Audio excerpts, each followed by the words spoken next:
Good morning! Andito na naman ako sa garden, sa mga plants. Kinukumusta ko sila. Good morning!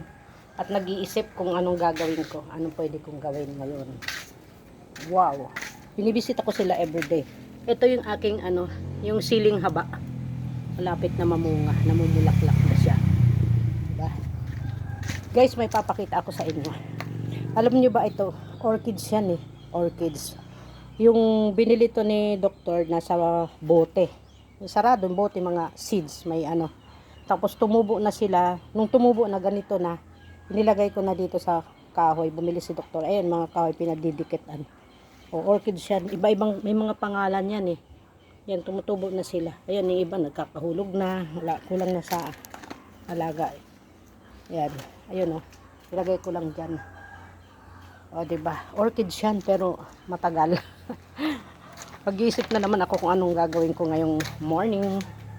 Anong magagawa ko sa kanila. Ito guys, yung pinakamahal dito na plants. Nahulog siya, nabali. Kaya ginawa ko, tinanim ko sila. Ginawa kong 2 paso. Pero yung bawat paso, tigdadalawa. Tigdadalawa, yung dalawa rin. Ito, mga bagong tanim yan. Nahulog siya, yung pinakamahal dito. Yan. Variegated yan.